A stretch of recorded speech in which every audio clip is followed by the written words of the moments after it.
All right, we're here tonight with Walt Stochel from Edison. You just had a couple dozen people come in here to learn about the plans for Thomas Edison Park. Tell us why you care about this and sort of your background and why you're interested. Well, I've been a user of Thomas Edison Park for many years, and I was shocked when the county announced plans that the park was going to be demolished and replaced with a destination athletic complex, which we hadn't heard anything was going to happen there.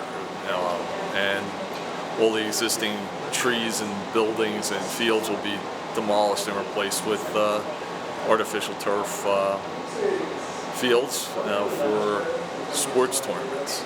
And so the county didn't really get the approvals it needed before it closed the park, right? So the park closed at the end of 2022, and it's not supposed to be being used right now. Tell us about the current status and why the county did that. The county has closed the park. We hear that they're cutting the grass, still cutting the grass, and people have been walking through it, but there are no activities, which we don't know why they did that. There was no reason to.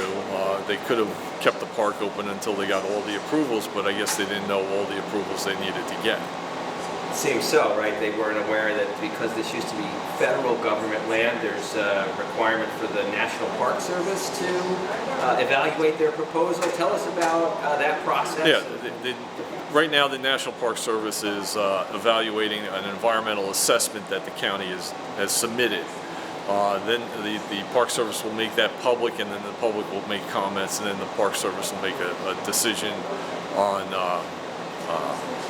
the project. The Park Service has never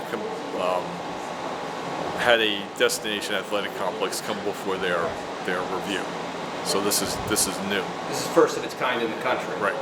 Okay. Right. So just imagine every jurisdiction that has a former federal property that is now a park and wants to turn part of the property into a money-making operation.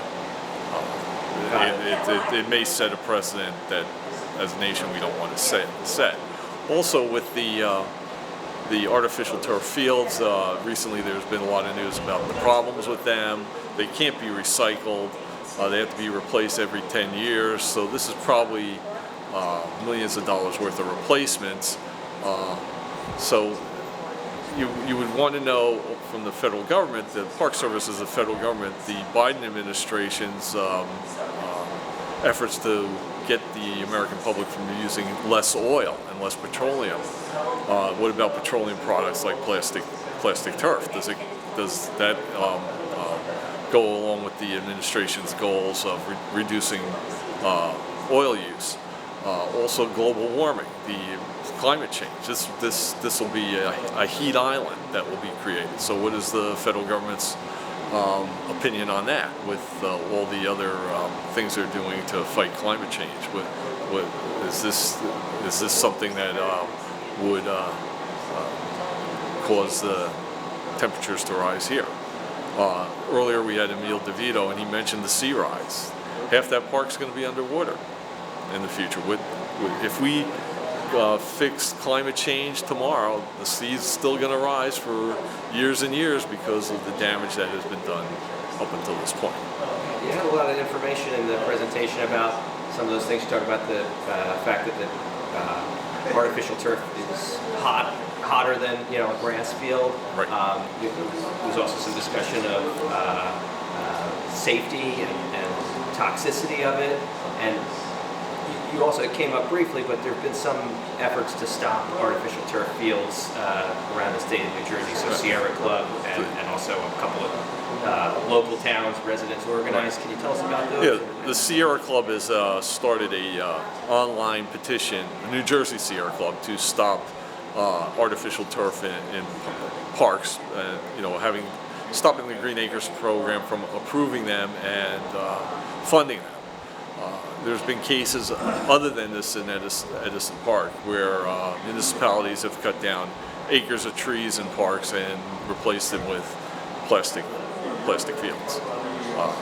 It's ironic that the county is considering plastic fields here when one of the premier turf grass schools in the country is over at Rutgers University on the Cook campus, and they develop all kinds of natural grass turf for athletic facilities and procedures to maintain your fields, they do it over there at Rutgers. Very interesting. Well, you have a website where folks can learn more, right? Yes. What is that? Edison, www.edisonopenspaceandparks.com. Well, thanks for having us. All right. Thank you very much.